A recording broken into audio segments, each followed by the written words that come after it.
65세 이후 잠자리에 들기 전 먹는 음식이 심장을 멈추게 할 수도 있다는 사실을 알고 계셨나요? 과장이 아닙니다. 매년 수천 명의 어르신들이 자기 전 몇 시간 전에 먹은 음식 때문에 잠든 사이 세상을 떠나고 있습니다. 지금 당신의 부엌에 있는 그 음식이 오늘 밤 당신의 생명을 위협할 수 있습니다. 이번 영상에서 저는 65세 이후 절대 잠들기 전에 먹어서는 안 되는 위험한 음식 8가지를 알려드리겠습니다. 그중 하나는 최근 미시간에 살던 78세 남성의 갑작스러운 사망을 초래하기도 했습니다. 이 정보는 오늘 밤 당신의 생명을 지킬 수도 있습니다. 몇 분만 집중해서 함께 해주세요. 이제 월터 어르신 이야기를 들려드릴게요. 그는 미시간에 거주하는 건강하고 활발한 78세 남성이었습니다. 매일 아침 3km를 걷고 정기 검진도 받았으며 스스로 건강을 잘 관리하고 있다고 믿고 있었죠. 하지만 매일 밤 자기 전 아무 해가 되지 않을 거라 생각했던 간식을 먹었습니다. 그 간식이 심장에 염증을 일으키고 수면 중 심혈관에 큰 부담을 주고 있었던 겁니다. 다음날 아침딸이 월터 어르신을 발견했고 의사는 가족이 믿기 어려운 소식을 전했습니다. 야간 심장마비입니다. 평소 취침 전 간식이 원인이었어요. 심장 전문의는 말합니다. 노년기의 몸에서는 특정 음식이 수면 중 심장에 치명적인 영향을 줍니다. 월터의 이야기는 막을 수 있었던 비극이었습니다. 당신도 같은 실수를 반복하고 있는 건 아닐까요? 위험식품 1가공 치즈와 나트륨 많은 유제품, 혹시 당신이 좋아하는 치즈 간식이 오늘 밤 응급 상황을 부를 수도 있다는 사실 알고 계셨나요? 평범해 보이는 저녁 크래커 위에 가공 치즈 한 조각이 실제로는 생각보다 훨씬 더 위험할 수 있습니다. 미국 심장학회 AHA의 심장 전문의들은 이렇게 경고합니다. 가공 치즈를 잠자기 전에 섭취하면 체내 수분이 비정상적으로 정체되고 수면 중 혈압이 급격히 상승할 수 있습니다. 리처드 스타인 박사는 이렇게 설명합니다. 가공 치즈에 포함된 높은 나트륨과 포화 지방의 조합은 특히 수면 중 혈압 조절이 약해진 노년층에게 매우 위험한 조건을 만듭니다. 오리건주에 사는 67세 은퇴교사 엘리자베스 씨는 새벽 2시에 숨이 가쁘고 가슴이 답답한 증상을 반복적으로 겪었습니다. 원인을 몰라 고생하던 중 그냥 밤마다 먹던 치즈와 크래커가 문제의 원인이란 사실을 알게 됐죠. 폐에 수분이 쌓이면서 심한 압박이 생겼던 것입니다. 그녀는 이 습관을 멈춘 후 단 2주 만에 혈압이 안정되고 그 무서운 증상도 완전히 사라졌습니다. 생각해보세요. 당신은 과연 단 한 조각의 가공 치즈 때문에 생명을 걸 준비가 되어 있나요? 만약 유제품이 꼭 필요하시다면 소금이 없는 견과류 한 줌이나 나트륨 함량이 낮은 생인 모짜렐라, 치즈 한 조각으로 대체해보세요. 당신의 심장은 내일 아침 살아있다는 사실에 감사할 것입니다. 생명보다 중요한 간식은 없습니다. 위험식품, 투설탕이 많은 시리얼과 디저트 자기 전에 먹는 시리얼, 한 그릇이나 쿠키 하나 아무렇지 않게 생각하셨죠. 하지만 이 작은 습관이 당신의 심장에 큰 부담을 주고 있을 수 있습니다. 메이오 클리닉 수면센터의 연구에 따르면 취침 전 설탕 섭취는 혈당을 급격히 요동치게 하며 수면 중 부정맥이나 심장 두근거림, 심지어 뇌졸중 위험을 높인다고 합니다. 특히 65세 이상 어르신에게는 더 치명적이죠. 수면 연구를 이끄는 서머스 박사는 이렇게 경고합니다. 노인의 심장은 수면 중 가장 취약한 상태에 있는데 여기에 혈당 급등이 더해지면 심장에 치명적인 스트레스가 가해집니다. 플로리다에 사는 71세 레이몬드 씨는 잠들기 전에 달달한 시리얼을 먹는 게 오랜 습관이었습니다. 하지만 그의 주치의가 새벽 3시경 혈당이 위험 수준까지 떨어지는 걸 발견했죠. 연속 혈당 측정기를 착용한 결과 취침 전 시리얼이 혈당을 당뇨 수준으로 올린 후 급락시키고 있었던 겁니다. 그로 인해 심장에 과부하가 걸리고 있었던 것이죠. 레이몬드는 말합니다. 그저 단 음식 하나가 매일 밤 심장을 위협하고 있을 줄은 정말 몰랐습니다. 오늘 밤부터는 삶을 위협하는 단 간식 대신 사과 반 개에 아몬드 버터 한 티스푼을 드셔보세요. 당을 급격히 올리지 않으면서도 포만감을 줄 수 있습니다. 지금 바로 바꾸세요. 너무 늦기 전에요. 그 쿠키 정말 생명을 걸 만큼 가치가 있을까요? 저는 그렇게 생각하지 않습니다. 위험식품 3가공육, 심야 심장마비의 직접적 원인. 이 음식은 고령자의 심야 심장마비와 직접적인 관련이 있음에도 불구하고 수많은 사람들이 여전히 자기 전 습관처럼 먹고 있습니다. 혹시 지금 당신 냉장고에도 들어있지 않나요? 존스 홉킨스 의대의 심장학자들은 다음과 같이 지적합니다. 베이컨 살라미 소시지처럼 나이트레이트가 풍부한 가공육은 수면 중 심장 발작을 유발하는 주요 요인입니다. 높은 나트륨 방부제 질산염이 함께 작용하면서 심혈관에 치명적인 스트레스를 가합니다. 메릴랜드 대학교 심장예방센터의 마이클 밀러 박사는 말합니다. 가공육에 들어있는 나이트레이트는 체내에서 니트로사민으로 변환되며 이 물질은 강한 염증 반응과 산화 스트레스를 일으켜 심혈관계를 공격합니다. 이 영향은 특히 수면 시간대의 절정에 이릅니다. 혹시 썸네일에서 보신 토마스 어르신을 기억하시나요? 그는 78세였고 자기 전 슬라이스 살라미 몇 장을 크래커와 함께 즐기곤 했습니다. 아무 해도 없다고 생각했죠. 하지만 부검 결과 체내의 질산염 수치가 높았고 이것이 심야 심장마비를 유발한 주요 원인으로 지목됐습니다. 그의 가족은 이렇게 말합니다. 이 정보를 더 일찍 알았더라면 우리는 그를 아직도 옆에 둘 수 있었을 거예요. 혹시 오늘 밤 당신이 바로 토마스일 수도 있습니다.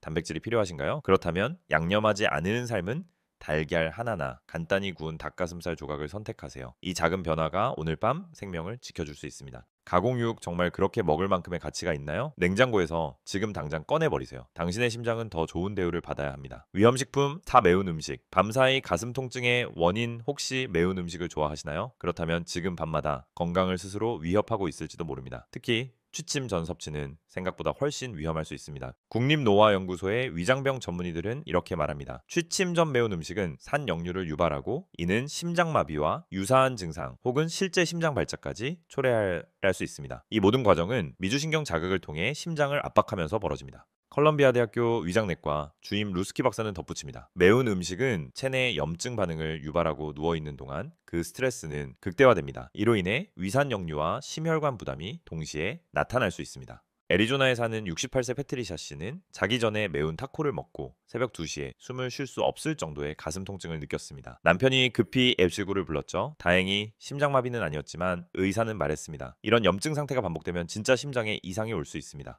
패트리샤 씨는 말합니다. 매운 음식을 좋아한다는 이유로 매번 병원 갈 뻔한 걸 그제야 깨달았어요. 오늘부터는 최소한 취침 3시간 전에는 자극적인 음식을 삼가세요. 풍미가 필요하다면 바질 오레가노 같은 부드러운 허브를 사용하세요. 핫소스 고춧가루 마라 같은 자극적인 양념은 또 피해야 합니다.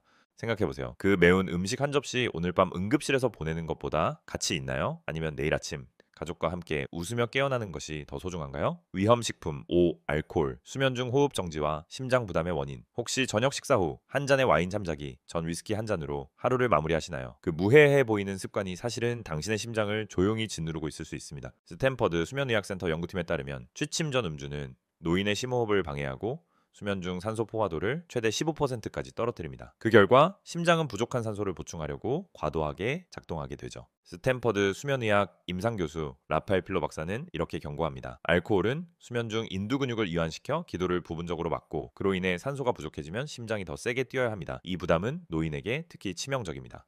하워드 씨는 73세 은퇴 회계사입니다. 그는 매일 밤 와인 2잔을 마시곤 했습니다. 하지만 수면 검사 결과 알코올을 섭취한 날은 수면 무호흡이 3배로 증가하고 심장이 밤새 고통받고 있다는 사실을 알게 됐습니다. 그저 하루 마무리로 마셨을 뿐인데 제 심장은 매일 생존 투쟁을 하고 있었던 겁니다. 이제는 그 한 잔 대신 타트 체리 주스나 캐모마일 차처럼 자연스럽게 수면을 돕는 음료로 바꿔보세요. 당신의 심장과 폐는 그 휴식을 간절히 원하고 있습니다. 생각해보세요. 오늘 밤 그 한 잔이 내일 아침에 당신을 없애버릴 수도 있습니다. 정말 그럴 만큼의 가치가 있나요? 위험식품육, 카페인, 새벽 심장 두근거림의 숨은 원인. 혹시 저녁 식사 후 디저트로 초콜릿을 드시거나 밤늦게 커피 한 잔 하시나요? 그 작은 습관이 새벽 3시에 당신의 심장을 위협하고 있을 수 있습니다. 하버드 의대 수면연구소의 연구에 따르면 취침 6시간 전 섭취한 카페인조차도 밤새 심박수와 혈압을 높이며 노인의 심혈관 건강에 부정적인 영향을 줍니다.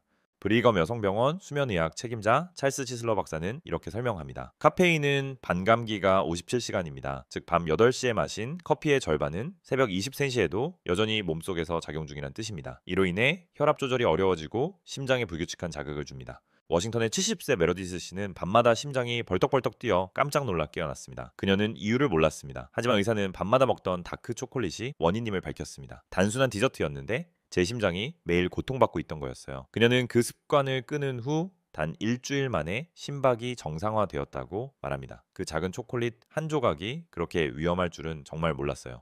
밤에는 카페인이 들어있지 않은 허브차나 바나나 반개처럼 심장을 편안하게 해주는 음식을 선택하세요. 이 작은 변화가 새벽 응급실이 아닌 따뜻한 이불 속 아침을 맞이하게 해줄지도 모릅니다. 당신은 지금 초콜릿 한 조각을 위해 생명을 걸고 계신 건 아닐까요? 위험식품 7 튀긴 음식, 수면 중 염증 반응을 일으키는 식단, 저녁 식사로 바삭한 튀김 요리를 즐기시나요? 그 한 끼가 오늘 밤 당신의 심장을 위협하고 있을 수도 있습니다. 클리블랜드 클리닉의 심장 연구팀은 이렇게 밝혔습니다. 취침 전 튀긴 음식을 섭취하면 수면 중 염증 수치가 최대 25%까지 상승하고 이는 혈관 내 플라크 죽상 경화반과 파열될 수 있는 환경을 만들어 심장마비를 유발할 수 있습니다. 심장내과 과장 스티븐 니센 박사는 설명합니다. 튀김 음식은 혈중 지질 수치를 급격히 올리며 신체의 한경 기능이 낮아지는 수면 시간대에 염증 반응이 최고조에 이릅니다. 이 시기에는 특히 심장이 취약한 상태이기 때문에 큰 위험이 따릅니다. 텍사스의 69세 그레고리 씨는 평소 아무런 심장 질환이 없었음에도 저녁에 먹은 프라이드 치킨 이후 수면 중 심장마비를 겪었습니다. 정말 건강한 편이었고 병원 간 적도 없었습니다. 의사는 말했습니다. 그날 저녁에 기름진 식사가 염증 반응을 유발했고 깊은 수면 중인 심장을 공격했습니다. 그는 운 좋게 살아났지만 많은 어르신들은 그렇지 못합니다. 오늘 저녁부터는 튀긴 음식 대신 구운 음식이나 찐 음식을 선택해보세요. 바삭한 식감이 그리우시다면 소금 없이 만든 에어프라이어 팝콘도 좋은 대안입니다. 지금 바꾸는 한 끼가 손주들과 더 많은 시간을 보낼 수 있게 해줄지도 모릅니다. 그 튀김 한 조각이 과연 생명과 맞바꿀 만큼의 가치를 가지고 있을까요? 위험식품, 팔고나트륨 포장 스낵, 새벽 혈압급 등의 주범. 당신의 찬장에 있는 포장된 스낵 과연 안전할까요? 그 편리함이 오늘 밤 당신의 생명을 위협할 수 있습니다. 있었다. 미국 심장학회 ACC 연구진은 이렇게 발표했습니다. 취침 3시간 이내에 나트륨이 높은 과자나 스낵류를 섭취하면 노인의 수면 중 혈압이 최대 15포인트까지 상승할 수 있습니다. 이러한 혈압 상승은 뇌졸중이나 심장마비의 직접적인 유발 요인이 될 수 있습니다. 노인의학 전문 심장내과 교수 윌버트 아로노 박사는 말합니다. 노인은 본래 수면 중 혈압 조절 기능이 약합니다. 이 시기에 나트륨을 다량 섭취하면 혈압이 쉽게 폭등하며 뇌졸중 가능성이 크게 높아집니다. 일리노이의 75세 데보라 씨는 밤마다 포장된 크래커를 즐겨 먹곤 했습니다. 하지만 수면 중 혈압을 측정해보니 새벽 2시에서 4시 사이에 혈압이 뇌졸중 위험 수준까지 상승하고 있었던 겁니다. 의사 선생님이 그 결과를 보고 너무 놀라셨어요. 데보라 씨는 그 습관을 중단한 지 며칠 만에 수면 중 혈압이 안정되었고 그 후 건강을 되찾았습니다. 그저 간단한 간식이 이렇게 무서운 영향을 줄 줄은 정말 몰랐어요. 바삭한 식감이 필요하시다면 소금 없이 만든 오이나 에어프라이어 팝콘을 드셔보세요. 지금 바꾸는 이 선택이 당신의 내일을 지켜줄 수 있습니다. 정말 편리함을 위해 생명을 걸고 싶으신가요? 마무리. 오늘 밤 당신의 심장을 지키는 선택. 이제 당신은 65세 이후 잠자기 전 절대 피해야 할 위험한 음식 8가지를 모두 알게 되셨습니다. 그 중에서도 가공육은 실제로 심야 심장마비를 유발한 사례까지 있었던 만큼 특히 조심해야 합니다. 오늘 밤 단순한 식습관 하나가 당신의 내일을 결정할 수 있습니다. 이 작은 변화만으로도 당신은 월터나 토마스처럼 비극적인 통계의 일부가 되지 않을 수 있습니다. 아직 늦지 않았습니다. 지금이라도 바꿀 수 있습니다. 당신은 소중한 분입니다. 당신의 심장은 매일 밤 묵묵히 당신을 지켜주고 있습니다. 이제는 당신이 그 심장을 지켜줄 차례입니다. 사소한 듯 보이지만 강력한 이 정보가 당신의 노년을 더욱 건강하고 안전하게 만들 수 있습니다. 지금 이 영상을 보고 계신다면 지금 이 순간부터라도 저녁 식단을 다시 한번 돌아보세요. 그리고 가능한 한 많은 분들과 이 정보를 공유해 주세요. 당신의 선택이 누군가의 생명을 구할 수 있습니다. 영상이 유익하셨다면 좋아요 버튼을 눌러주세요. 댓글로 오늘 밤부터 끊을 간식을 공유해 주세요. 구독과 알림 설정을 하시면 앞으로도 생명을 살리는 건강 정보를 계속 받아보실 수 있습니다. 그리고 지금 사랑하는 부모님이나 65세 이상 가족 지인에게 이 영상을 꼭 공유해 주세요. 이 정보가 오늘 밤 누군가의 생명을 구할 수도 있습니다. 65세 이상이라면 매일 4가지 비타민을 반드시 피해야 합니다. 아침마다 복용하는 그 비타민이 사실은 여러분의 서서히 진행되는 죽음의 원인일 수 있다면 믿으시겠습니까? 대한의학회 JMAO의 임상 데이터에 따르면 잘못된 영양제를 섭취하는 노인은 조기 사망 위험이 최대 40%까지 높아질 수 있다고 밝혔습니다. 이건 자극적인 제목이 아니라 과학적인 사실입니다. 그중 하나의 비타민은 뇌의 위축과 연관되어 있으며 또 다른 하나는 여러분이 거의 매일 복용하고 있을 가능성이 높은데요. 신부전 뇌졸중, 신경 손상의 위험을 높일 수 있습니다. 65세 이후가 되면 간 기능이 둔화되고 신장은 과잉 성분을 배출하지 못하며 신경은 더욱 약해집니다. 이런 환경 속에서 비타민이 체내에 축적되어 세포를 손상시키고 우리가 단순히 노화로 여겼던 증상을 유발하게 됩니다. 하지만 그건 나이가 아니라 예방할 수 있는 독성일 수 있습니다. 오늘 영상에서는 매일 복용해야 할 4가지 필수 비타민과 65세 이후 절대 복용해서는 안 되는 4가지 비타민을 순서대로 알려드리겠습니다. 그중 첫 번째 좋은 비타민은 전체 사망률을 3세 낮추는 것으로 알려진 유럽 대형 연구에서 입증된 바 있습니다. 영상을 끝까지 주의 깊게 시청해주세요. 시작하기 전 댓글로 시청하고 계신 지역을 알려주세요. 이제 본격적으로 위험한 비타민부터 살펴보겠습니다. 첫 번째로 소개할 위험한 비타민은 보기에는 무해해 보이지만 시간이 지나면 노인 건강에 큰 해를 끼칠 수 있는 성분입니다. 바로 비타민 A, 그 중에서도 레티놀 형태입니다. 피부 면역력 시력에 좋다고 알려져 있어서 많은 분들이 좋은 비타민이라 여기지만 사실은 그렇지 않습니다. 65세 이상 노인의 경우 레티놀은 몸속에 조용히 축적되며 다량 복용 시간에 독성을 유발할 수 있습니다. 특히 종합 비타민이나 간유 보충제를 복용하시는 분들은 주의가 필요합니다. 많은 어르신들이 이 사실을 전혀 모르고 계십니다. 비타민 A는 지용성 비타민입니다. 즉, 수용성 비타민처럼 소변으로 배출되지 않고 간과 지방세포에 저장됩니다. 그리고 나이가 들수록 지방 저장 방식이 바뀌고 간 기능도 느려지기 때문에 복용량이 쌓이고 쌓여 결국 독성으로 변하는 것입니다. 그 결과 관절 통증, 어지러움, 피부 건조, 시야 흐림 등의 가벼운 증상이 나타나기 시작합니다. 대부분은 나이 탓인가 하고 넘기지만 실상은 만성 비타민 A 중독일 수 있습니다. 특히 하루에 2청중원 성건 마이크로그램 이상을 섭취하고 있다면 상황은 더 심각합니다.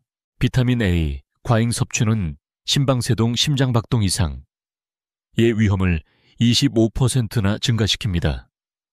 심방세동은 65세 이상에서 뇌졸중 위험을 크게 높이는 질환입니다.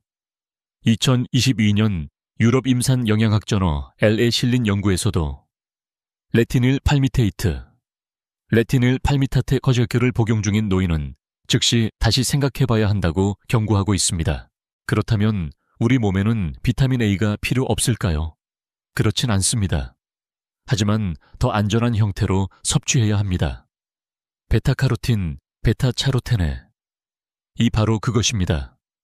고구마, 당근, 시금치, 달걀 등에 포함된 베타카로틴은 우리 몸이 필요할 때만 비타민 A로 전환하기 때문에 과잉 축적의 위험이 거의 없습니다.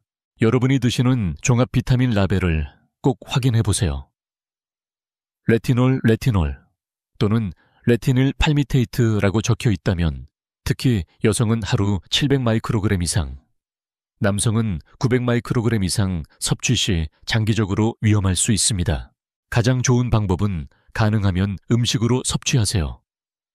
자연식품에서 얻는 비타민 A는 더 흡수율이 좋고 몸에 해를 끼치지 않습니다. 세 번째로 소개할 위험한 비타민. 아니, 정확히 말하면 보충제는 철분입니다.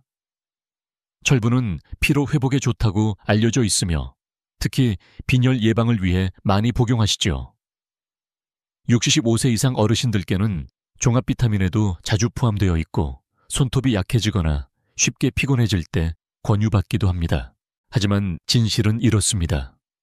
65세 이상 대부분의 사람은 철분 보충제가 전혀 필요 없습니다.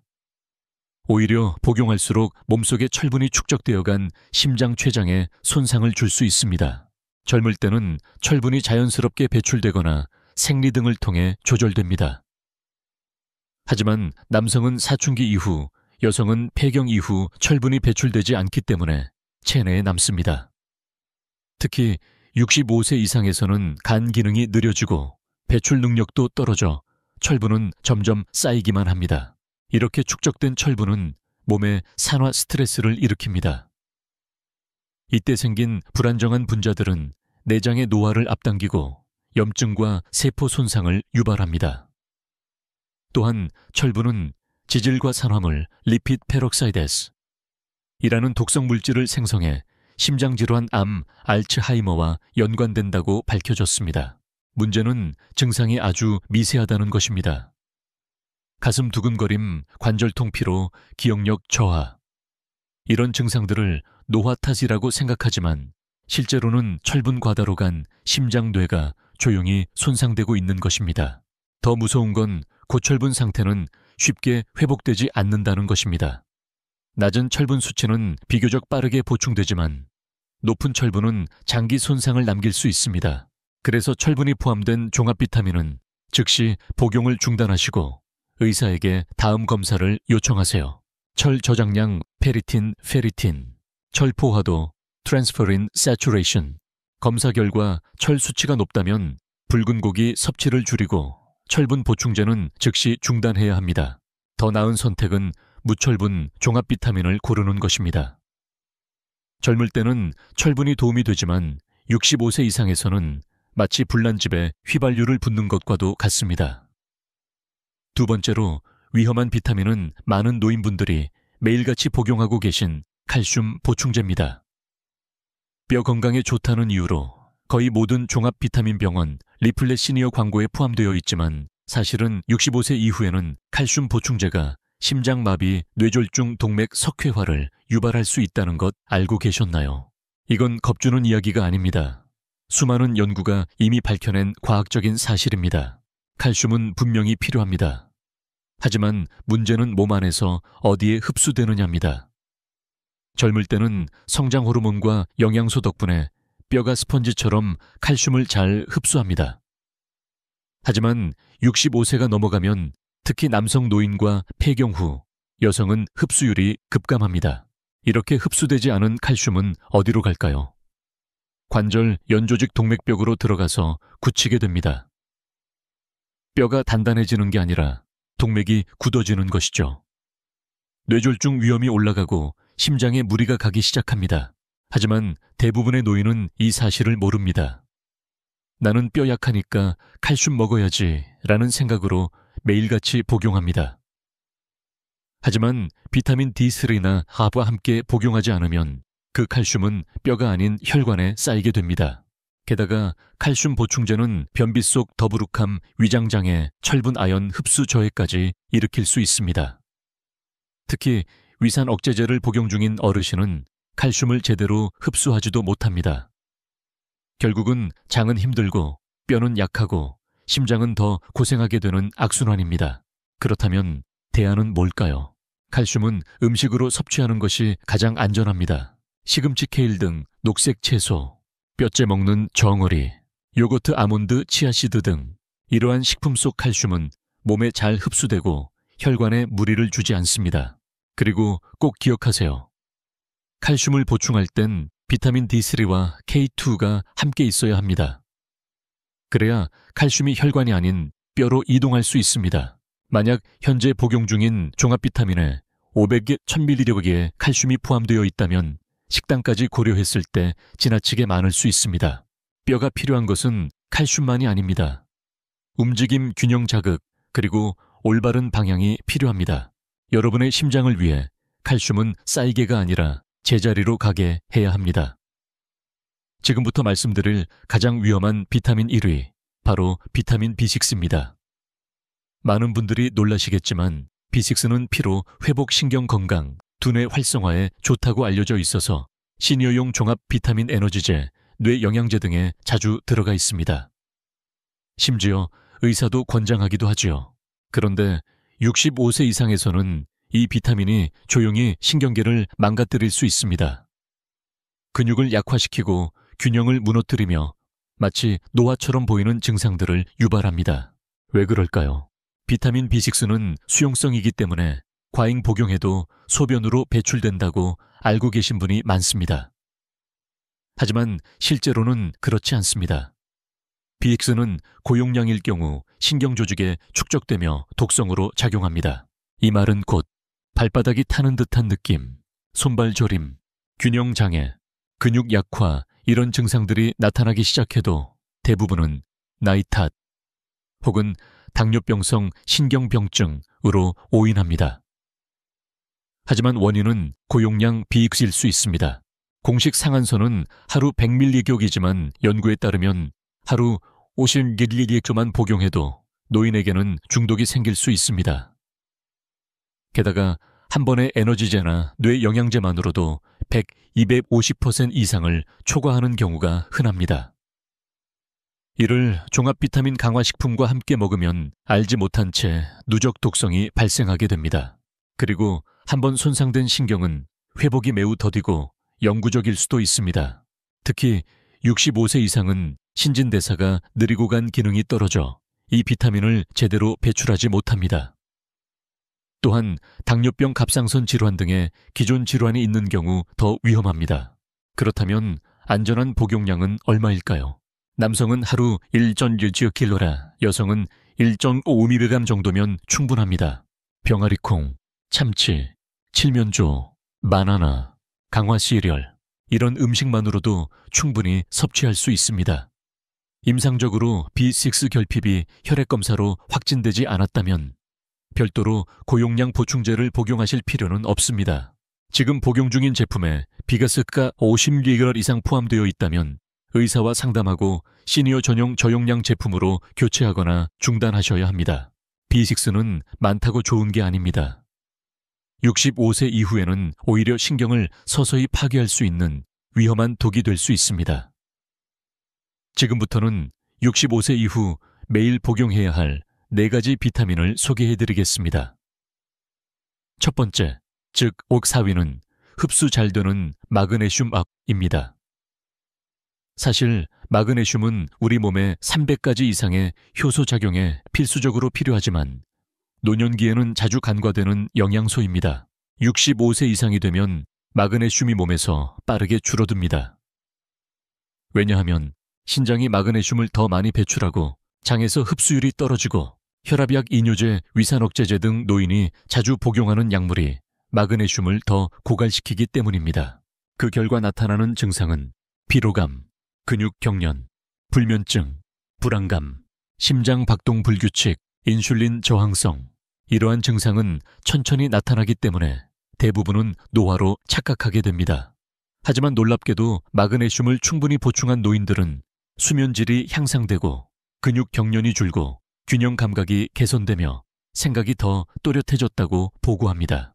마그네슘은 혈당을 안정시키고 신경과 근육 기능을 유지하며 혈압을 조절하고 심장 박동과 뇌 기능을 정상화하는 데 핵심적인 역할을 합니다.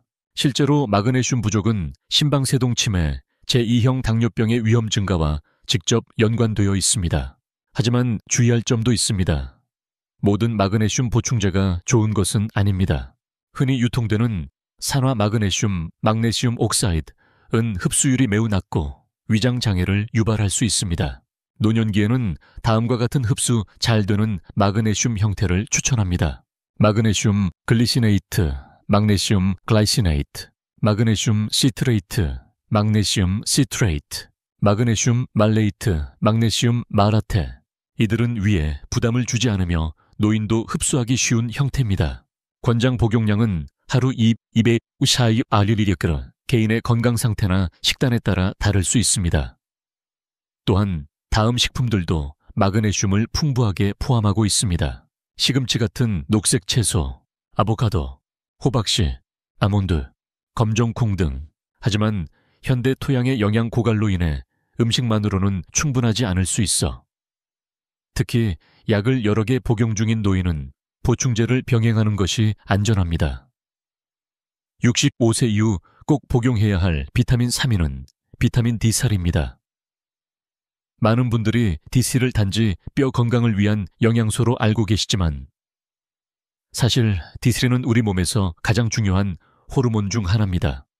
그렇습니다. 비타민이 아니라 호르몬입니다. 65세가 넘으면 우리의 피부는 햇빛을 받아 D3를 생성하는 능력이 절반 이하로 줄어듭니다. 게다가 북반구에 거주하거나 선크림을 바르거나 실내 생활이 많아지면 혈중 D3 농도는 더 낮아지게 됩니다. 그 결과는 아주 심각합니다. 피로감, 골다공증, 근육 약화, 면역력 저하, 감염 위험 증가. 하지만 진짜 위험은 따로 있습니다. 2020년에 발표된 대규모 분석에 따르면 D3 부족한 노인은 전체 사망률이 30% 높고 호흡기 감염에 걸릴 확률은 50%나 더 높았습니다. 이에는 심장질환, 당뇨병, 특정 암까지 포함됩니다. 왜일까요? 비타민 D3는 면역세포의 활동을 촉진하고 염증을 줄이며 손상된 조직을 회복시키는데 필수적인 역할을 합니다. D3 수치가 높은 사람은 감기에 덜 걸릴 뿐 아니라 걸리더라도 훨씬 빠르게 회복하는 경향이 있습니다. 뿐만 아니라 기분 안정, 기억력, 인지 기능도 D3와 밀접한 관련이 있습니다. D3가 부족한 노인은 우울감, 치매 위험이 높다는 사실이 연구로 확인되었습니다. 하지만 문제는 대부분의 종합 비타민은 이 부족을 메꾸기에 부족한 용량만을 제공합니다. 식이요법과 햇빛으로 하루 800의 IU를 확보해야 한다고는 하지만 실제로는 노인의 경우 하루 2,000권 IU가 필요합니다. 그리고 D3 수치가 이미 낮은 경우엔 더 높은 용량이 필요할 수도 있습니다. 의사의 처방하에 복용해야 합니다. 주의할 점, 복용 형태는 비타민 D2가 아닌 D3 콜레칼시페롤, 촐레찰치페롤이어야 합니다. D3는 우리 몸이 햇빛에서 자연스럽게 생성하는 형태와 같아 흡수가 더 뛰어납니다. 복용 시 지방이 포함된 식사와 함께 섭취하면 흡수율이 더욱 좋아집니다. 액상, 젤캡, 정제 등 다양한 형태로 섭취 가능합니다. 65세 이후 반드시 복용해야 할 비타민 E위는 비타민 B12입니다. 많은 어르신들이 자신이 부족하다는 사실조차 모르고 살아갑니다. 처음에는 단순히 피로감, 기억력 저하, 손발 저림으로 시작하지만 시간이 지나면 점점 다리 힘이 약해지고 균형을 잃고 치매와 유사한 증상까지 나타날 수 있습니다. 비타민 B는 적혈구 생성, 신경세포 보호, 뇌기능 유지에 필수입니다. 그런데 문제는 나이가 들수록 위장의 흡수 능력이 급격히 떨어진다는 점입니다. B12는 보통 고기, 달걀, 유제품 등 단백질과 결합된 형태로 존재하는데 이를 분리해 흡수하려면 위산이 충분히 분비되어야 합니다. 하지만 노인은 위산 분비가 줄어들고 위산 억제제나 당뇨약, 메트포르민 같은 약을 복용하면 흡수는 거의 이루어지지 않게 됩니다. 이런 상태에서 아무리 건강한 식단을 유지해도 조용한 결핍 상태가 계속될 수 있습니다. 단순한 피로가 아니라 보행장애, 낙상, 사지힘, 저하로 이어질 수 있으며 그냥 늙어서 그렇다고 넘기기엔 너무도 예방 가능한 문제입니다. 그럼 어떻게 해결할 수 있을까요? 첫째, 음식에만 의존하지 마세요. 60세 이후에는 위산이 부족해 음식 기반의 B12는 거의 흡수되지 않습니다. 둘째, 보충제 형태의 메틸코바라민, 메틸초바라민 또는 시아노코바라민, 차노초바라민 하을 복용하세요. 이들은 혀 밑에서 바로 흡수되거나 위장을 거치지 않고 직접 흡수됩니다. 일반적인 권장량은 하루 500개 마이크로그램 필요에 따라 더 높을 수도 있습니다. B12는 수용성이기 때문에 과잉은 소변으로 배출되어 비교적 안전합니다. 혀 밑에 녹여 먹는 정제, 캔디형 혹은 병원에서 주사로 맞는 방법도 있습니다. 65세 이상이시라면 최근 B12 혈액 검사를 받지 않으셨다면 꼭 요청해보세요. 수치가 낮다면 뇌와 신경 근육이 10년 더 젊게 작동할 수 있도록 도와주는 핵심 수치가 될 수 있습니다. 65세 이후 매일 복용해야 할 가장 중요한 비타민 1위, 그것은 바로 오메가3 지방산, 특히 EPA와 DHA입니다. 엄밀히 말하면 비타민은 아니지만 우리 몸이 정상적으로 기능하고 노화 속도를 늦추는데 반드시 필요한 필수 영양소입니다. 2021년 유럽 임산 영양학 저널 L에 발표된 연구에서는 60세 이상 아이명을 추적 관찰한 결과 혈중 오메가3 수치가 가장 높은 사람들은 전체 사망률이 3배 낮았으며 심장마비 사망률은 무려 45% 낮았습니다. 그렇다면 오메가3가 하는 역할은 무엇일까요? 혈관 유연성 유지, 염증 억제, 노폐세포 형성, 심장 박동 안정화, 이 모든 기능은 나이가 들수록 더더욱 필요해집니다. 오메가3가 부족하면 기억력 저하, 관절통, 불규칙, 심장 박동, 전신 노화 등이 더 빠르게 나타날 수 있습니다. 그런데 문제는 60세 이상 미국인의 68% 이상이 오메가3 결핍 상태라는 사실입니다. 그 이유는 간단합니다. 고등어, 정어리, 연어 등 기름, 많은 생선을 자주 먹지 않거나 보충제를 제대로 복용하지 않기 때문입니다. 이럴 땐 고품질의 오메가3 보충제가 대안이 됩니다. 하루 EPA 플러스 DHA 총합 1mg 이상을 복용하세요. 심장질환이나 염증이 있는 분은 2.0mg 이상이 필요할 수도 있습니다. 단 반드시 중금속 테스트 통과, 흡수율 높은 트리글리세라이드 형태로 된 제품을 선택하세요. 복용 시에는 식사와 함께 드시면 흡수율도 높고 비린내도 줄어듭니다. 만약 생선 알레르기나 채식주의자라면 해조류 유래 DHA 보충제도 훌륭한 대안입니다. 오메가3는 단지 심장마비를 줄이는 데 그치지 않습니다. 더 또렷한 생각, 더 깊은 수면, 더 안정된 감정, 더 유연한 관절, 더 오래도록 나답게 살아가기 위해 오메가3는 65세 이후의 영양보험입니다. 마무리 말씀, 지금까지 말씀드린 4가지 위험한 비타민과 4가지 꼭 필요한 비타민 어떤 게 가장 놀라우셨나요? 잘못된 영양소는 조용히 몸을 해치고 기억을 흐리고 심장을 약하게 만들지만 올바른 영양은 생각을 맑게 하고 세포를 회복시키며 삶의 질을 연장시켜 줍니다. 노년기는 약을 더 먹는 시기가 아니라 더 똑똑하게 선택하는 시기입니다. 이제 약통을 한번 열어보세요. 여러분의 건강을 위한 작지만 중요한 시작이 될 수 있습니다. 아래 댓글에 가장 놀라웠던 비타민을 알려주세요. 영상이 도움이 되셨다면 좋아요와 구독도 부탁드립니다. 더 많은 과학적 건강 정보로 여러분의 삶을 지켜드리겠습니다. 시청해 주셔서 감사합니다.